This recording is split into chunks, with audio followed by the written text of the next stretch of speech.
22년 3월부터 연준은 기준금리를 올리기 시작했습니다. 치솟는 물가를 억제하기 위해서 0%에 가까웠던 기준금리가 현재는 5.5%까지 크게 인상됐습니다.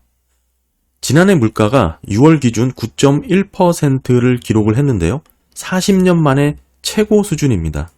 이후에 인플레이션이 어느 정도 식어가면서 현재는 물가가 냉각됐다라는 분위기가 나왔지만 여전히 중앙은행 목표치인 2%에는 크게 미치지 못하고 있습니다. 자연스러운 수준에서 인플레이션 2% 목표 물가가 잡힐 거라고 보진 않습니다. 경기 침체가 동반되지 않는 한 이전 수준의 물가 수준은 돌아가기 어렵다 이렇게 보고 있고요. 인플레이션을 잡으면서 경기를 식히는 과정입니다. 당연히 혼재된 데이터와 전망이 나올 수밖에 없습니다. 하지만 중요한 것은 연준이 경기에 브레이크를 밟고 있다라는 것이고 이는 빠르게 달리던 자동차는 감속될 수밖에 없다라는 것입니다. 창 밖을 보면 여전히 빠르게 달리는 것처럼 보이겠지만 결국 자동차는 속도가 줄고 정지하게 될 수밖에 없는 게 브레이크의 역할입니다. 아주 기본적인 메커니즘입니다. 당연히 경기 선행지수 더 마이너스 구간으로 떨어졌습니다. 10월 컨퍼런스 보드의 경기 선행 지수가 전달보다 0.8%포인트 하락을 해서 숫자로는 103.9를 기록했습니다. 증감률로 보시게 되면 전년 대비 마이너스 영역을 계속해서 유지를 하고 있는 거고요. 지금의 레벨은 과거 경기 침체 레벨입니다. 9월에도 0.7% 하락을 했는데 10월 들어서 0.8%포인트까지 그 하락세가 이어지고 있는 것이고 차트 보시면 19개월 연속해서 하락세가 잡히고 있습니다. 이는 3분기 미국의 GDP가 연율로 4.9%를 기록했던 엄청난 성장의 결과를 보였던 그런 구간에서의 경기 선행지수라는 것을 말씀드리고 싶은데요. 이 뜻은 미국 경제가 경기 침체에 더 가까워졌다라고 해석을 할 수도 있는 겁니다. 소폭 9월 잠시 반등하는 모습이 보이기도 했었지만 다시금 경기 침체 신호를 다시 재개한 모습으로 해석을 할 수가 있고요. 뿐만 아닙니다.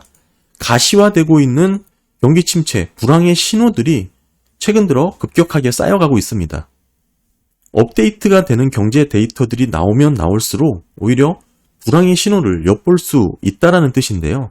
이와 관련된 내용을 제가 꾸준히 영상에 올렸습니다. 많이 헷갈리시던 게 고용과 실업률, 신규 수급상 청구 건수 관련된 부분인데 이 부분도 저는 예전부터 꾸준히 말씀을 드렸었죠. 어느 정도 지금 와서야 그게 가시화된 모습으로 데이터가 해석이 되는 것 같습니다. 그럼에도 아직 실질적인 경제적 타격은 나타나고 있지 않습니다. 금리가 올렸지만 실물 경제에 미치는 시차가 있기 때문이죠. 10년 만기 국채 수익률이 4%를 넘은 구간이 지속적으로 이어지고 있습니다.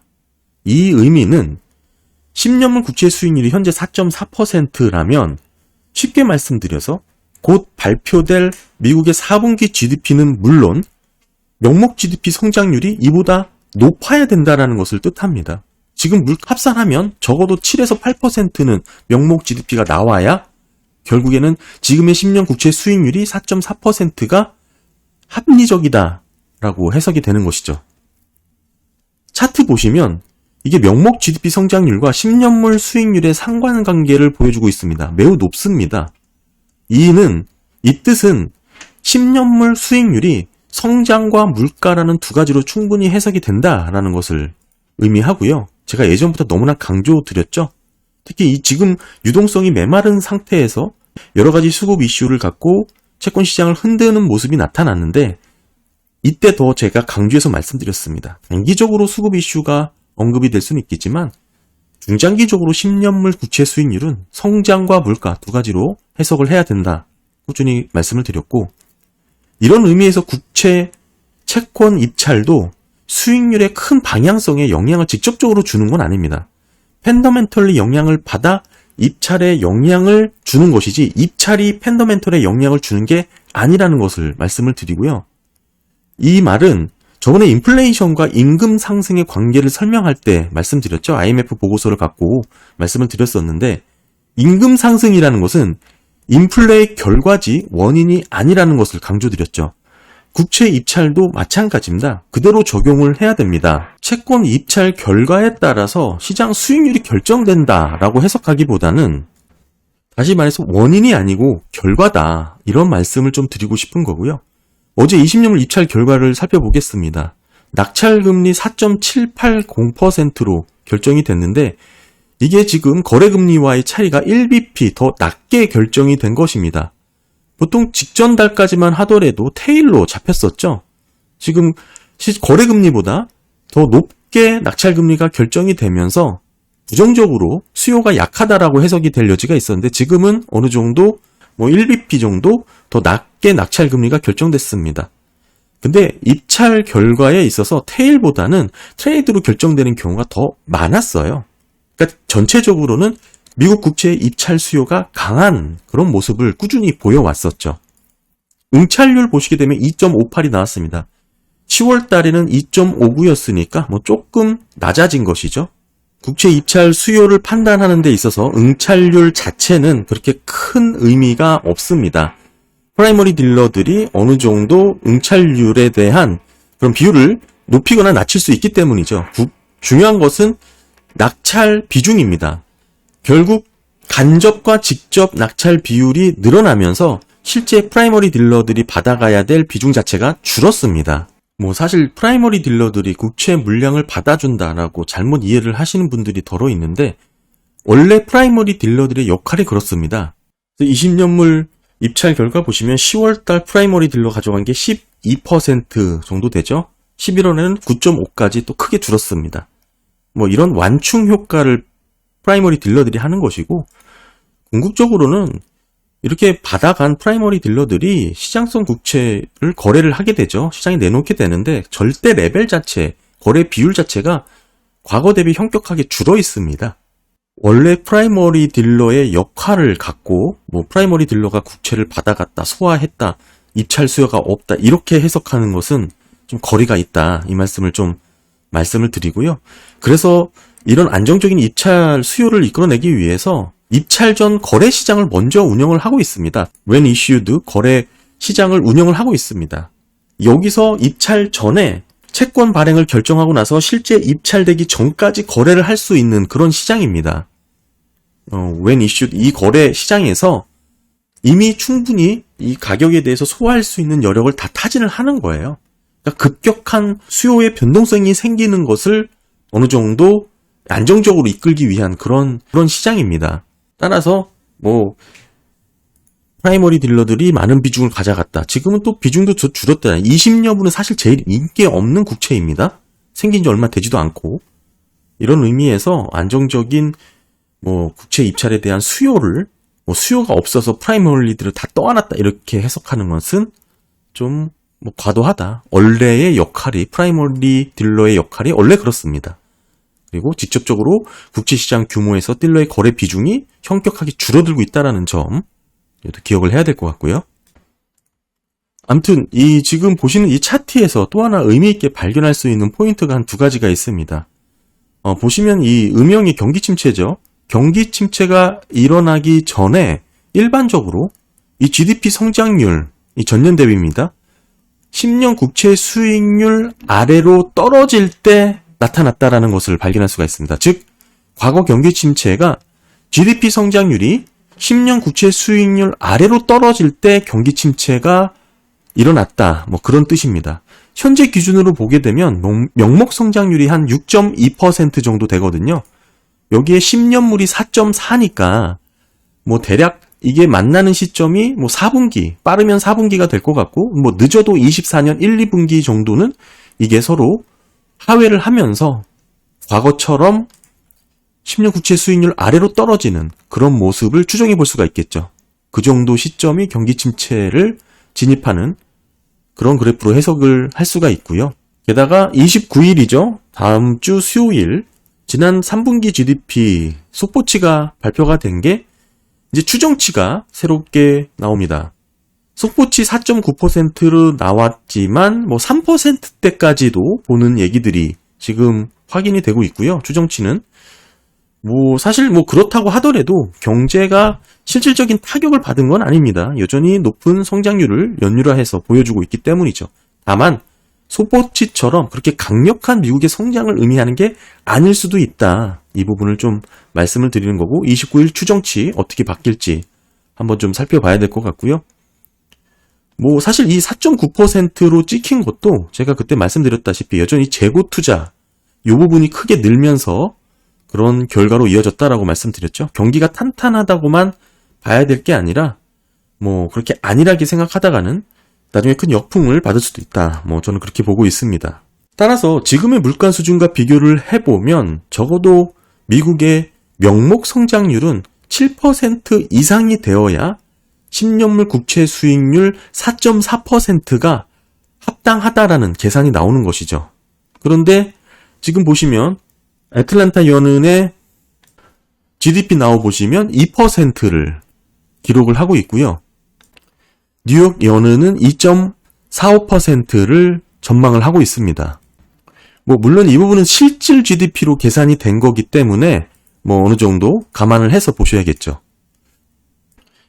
중요한 것은 과거만큼 그렇게 높은 성장률이 지속적으로 이어지기는 힘들다. 이 얘기를 좀 말씀을 드리는 거고 장기간 지속 가능한 미국의 구조적인 성장이 있지 않는 한 지금의 10년물 4.4%는 어떻게든 납득이 되지 않는 그 정도의 레벨이다. 이 말씀을 좀 드리고 싶은 거고요. 따라서 4.9%가 나왔던 GDP 3분기 정도가 오랫동안 장기간 유지될 경우에 그래야만 결국 10년물 4.4가 납득이 되는 수준이다. 이렇게 볼 수가 있겠죠. 그리고 이제 2026년까지 보시면 하이힐드 채권에 대한 만기 도래, 재융자가 25%에 달합니다. 지금부터 26년까지 만기 도래하는 하이힐드 부채의 평균 쿠폰이 6.26%인데 현재 하이힐드 수익률은 9%를 찍고 조금 낮아져서 8.6%에 위치를 했습니다. 그러니까 지금 금리가 높은 수준에서 오랫동안 유지가 된다면 결국 하이힐드 시장에 균열이 생길 수밖에 없다는 것을 뜻하죠. 이는 경제의 부담이 아니라 전면적인 파손으로 이어질 수 있는 파급력이 있습니다. 게다가 이는 하이힐드 기업에만 해당되는 게 아니죠. 이런 전반적인 경영 위험 환경은 다양하게 빠르게 확대되고 여러 기업들이 위축되고 이 기업들은 더 긴축 경영에 들어갈 수밖에 없게 되는 겁니다. 당연히 해고를 하게 될 것이고 가게는 허리띠를 졸라매게 되겠죠.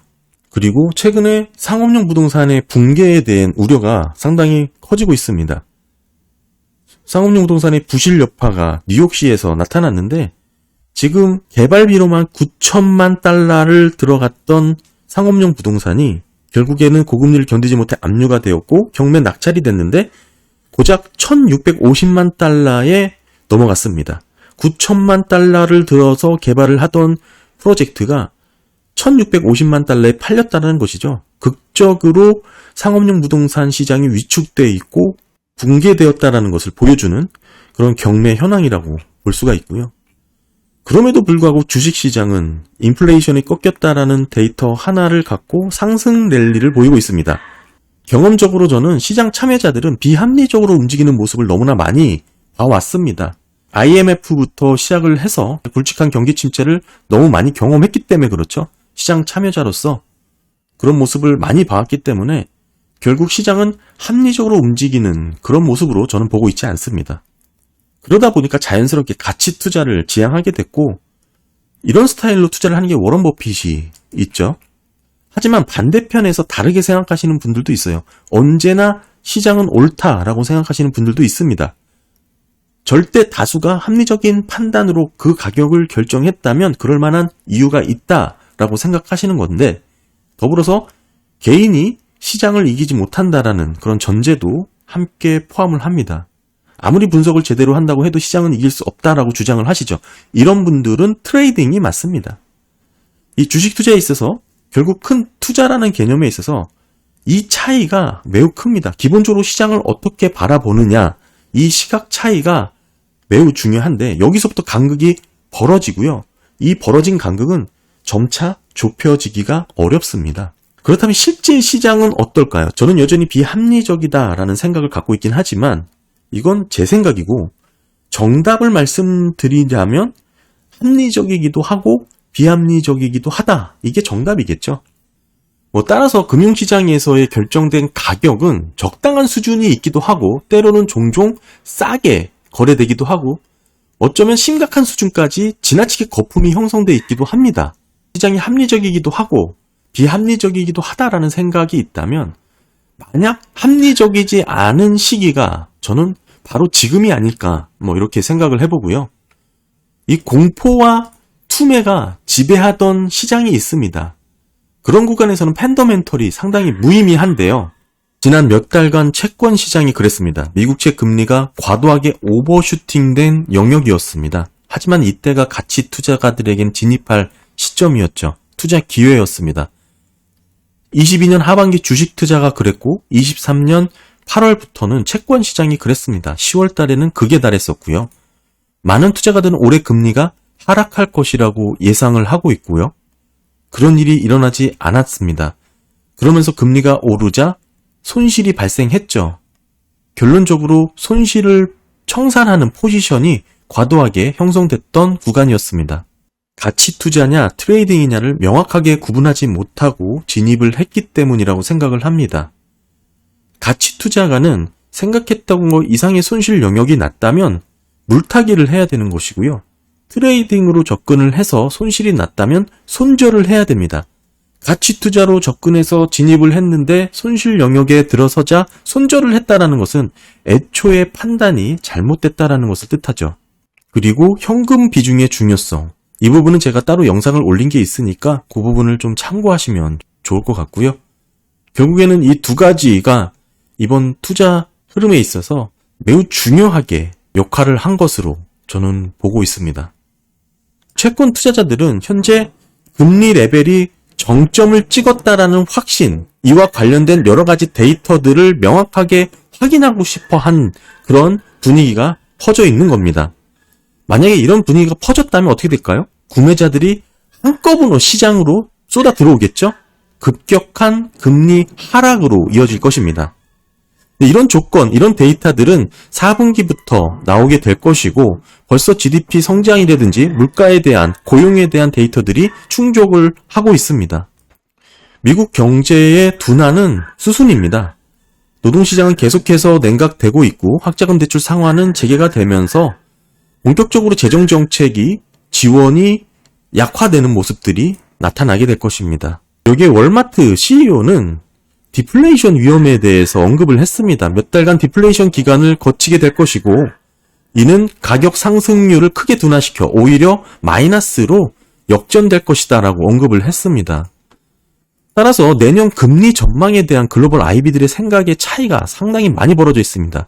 가장 긍정적으로 본 골드만삭스가 5.25, 내년 연말에도 금리 레벨이 5%를 넘어갈 것이다 라고 보고 있는 것이죠. 대표적으로 골드만삭스와 JP모건의 입장이 상당히 다릅니다. 한쪽에는 보시면 UBS가 있는데요. 지금 내년 연말에 2.75%를 전망하고 있습니다. 이는 경기 침체 가능성을 상당히 높게 보고 있는 것이죠. UBS는 최근에 보도를 통해서 대규모 금리 인하에 대해서 대비를 해야 된다라는 의견을 게재했습니다. 미국 경기 침체에 대해서 언급을 많이 했고 결국 내년에만 275bp를 내릴 것으로 전망을 하고 있습니다. 엄청난 전망이죠.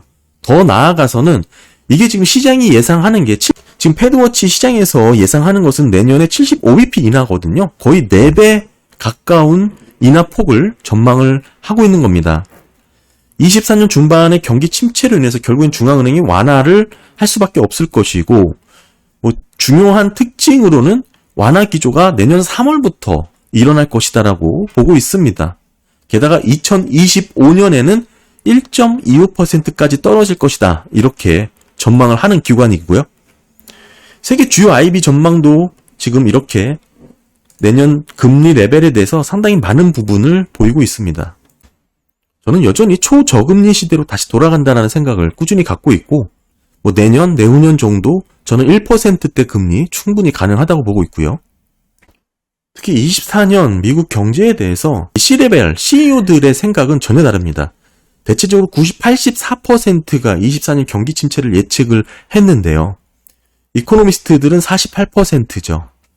반 정도가 경기 침체를 하는 것이고 CEO들은 84%로 압도적으로 많습니다.